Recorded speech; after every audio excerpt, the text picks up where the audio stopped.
à nous, en tant que citoyens et en tant que collectivité, de proposer des solutions qui vont permettre de faire face.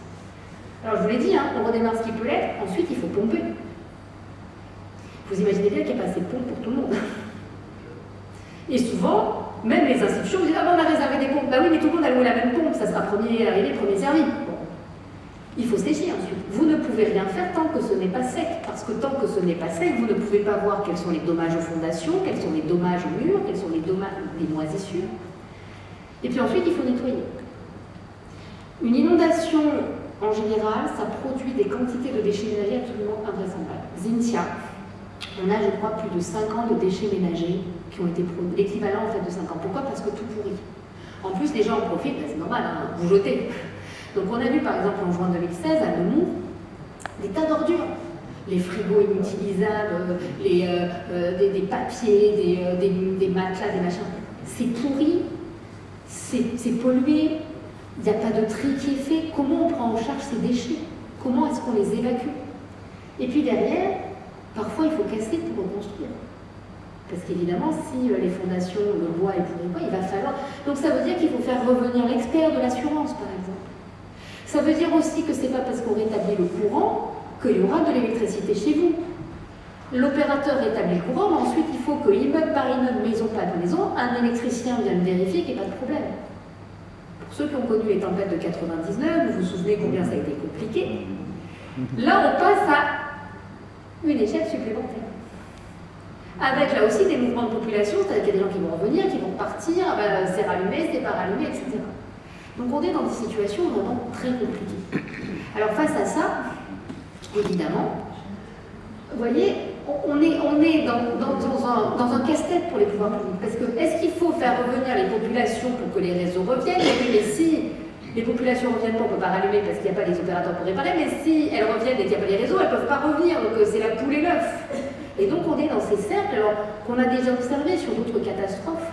Sauf que, soit on a des catastrophes type ce qu'on a vu par exemple à Saint-Martin, mais là on a 80% de destruction par un cyclone, c'est pas du tout même pas, voilà, et puis c'est petit, c'est 30 000 habitants. On a la Nouvelle-Orléans, 2005, une grande inondation, 80% de la ville sous l'eau. Bon, c'est 400 000 habitants.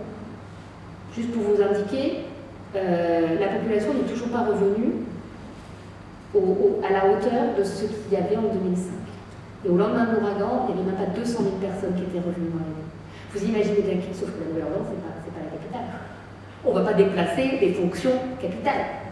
Donc si vous voulez, on est dans une situation critique qui fait que les solutions, eh bien les solutions, elles existent.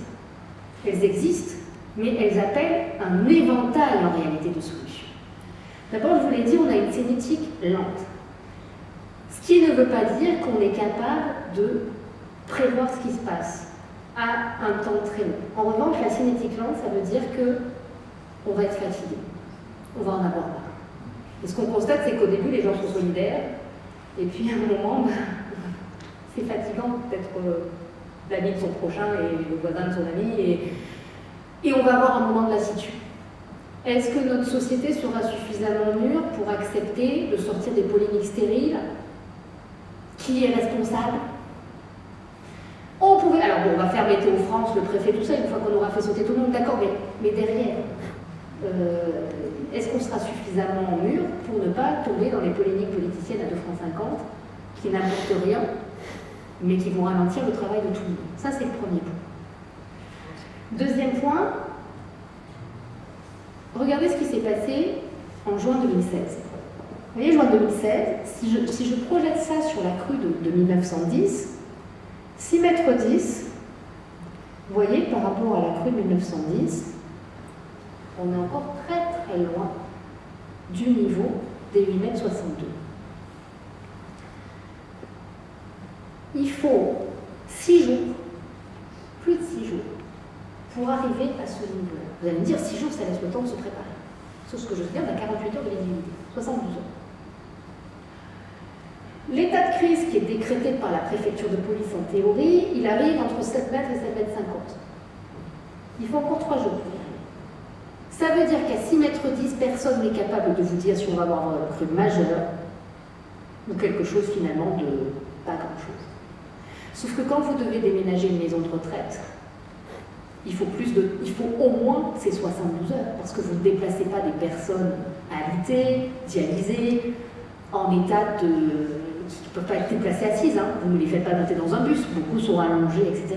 Donc il y a toutes des mesures à prendre. Quand vous devez évacuer une prison, un hôpital, quand vous devez évacuer des quartiers, quand vous devez fermer une bouche de métro, la RATP par exemple va devoir fermer plus de 400 ouvertures pour éviter les pénétrations, les infiltrations d'eau. Et puis il y a le cas des barrages. Est-ce qu'on lâche, est-ce qu'on remplit, etc. Il y a des arbitrages à tous les niveaux qui se font, et qui se font sans qu'on ait de visibilité pour dire « bon mais c'est bon, je sais ce qui se passe, je fais ».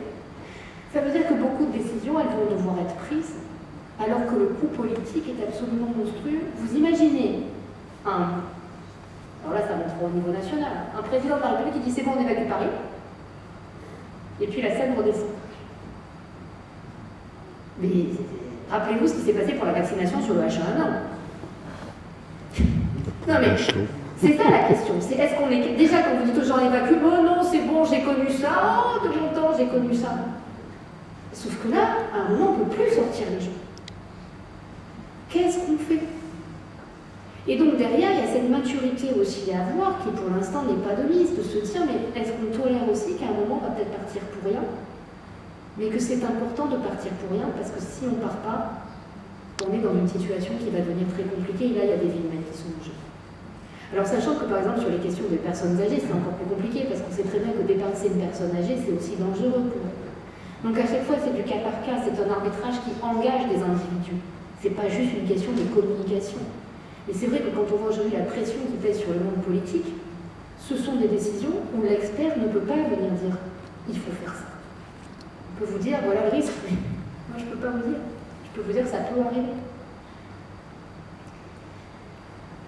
Et donc l'idée, c'est que on va devoir se protéger. Se protéger, c'est essentiel. Et aujourd'hui, vous avez un ensemble de communes, de collectivités qui investissent les sacs de sable, les bâtards d'eau amovibles, etc. Ça ne suffira pas. Il faut trouver une solution. Alors ces solutions, c'est ce que je vous ai dit, hein, c'est ces murettes, ces protections qu'on peut mettre. C'est évidemment aussi derrière d'adapter un certain nombre de constructions. C'est aussi de savoir déjà soi-même, si on est vulnérable, de regarder aussi son contrat d'assurance, ça peut servir, de savoir ce qu'il y a dedans, de savoir où on se trouve, est-ce que j'ai une bouche d'égout dans ma cave, est-ce que j'ai peut-être des choses toutes bêtes. Théoriquement, quand vous achetez aujourd'hui un logement, le notaire, la loi acquéreur-bailleur vous dit, voilà, vous êtes en zone inondable. Alors il y a un diagnostic de risque entre les termites, l'amiante et le machin, c'est sûr qu'il faut quand même, c'est un peu anxiogène d'acheter, mais bon. Ça, c'est ce que vous voyez sur le Val-de-Marne, vous voyez, c'est ces fameuses murettes de protection. Le problème de ces ouvrages, je vous l'ai dit, c'est que si jamais ils cèdent sous la pression de l'eau, on a des vagues déferlantes, et là, c'est très compliqué. Donc la question, c'est aussi, on ne peut pas se contenter de ça. On a les barrages. Alors, mon voisin va vous en parler, mais les barrages, c'est une invention formidable, parce qu'elle permet de gagner du temps et des centimètres. Et que dans ce combat contre l'eau, tout centimètre compte. En fait, ce qui se passe, c'est que la montée de l'eau fait que vous avez des effets de seuil. C'est-à-dire que c'est pas centimètre par centimètre que les dommages augmentent. Vous avez à un moment donné, hop là, je paralyse mon réseau, boum, ça tombe. Et je passe de quelques milliers de personnes à quelques dizaines de milliers, voire centaines de milliers de personnes impactées. Ce qui veut dire que dès qu'il y a des centimètres précieux qui, s'ils sont gagnés non seulement pour les habitants, non seulement pour le cœur de l'agglomération, mais en réalité pour tous les territoires environnants. Parce que derrière, ça veut dire des pompiers, des policiers, etc., qu'on peut redéployer sur d'autres territoires. Parce que là, on n'est pas dans des situations critiques où, évidemment, il faut aller au plus pressé. Parce que si le centre tombe, tout tombe à côté.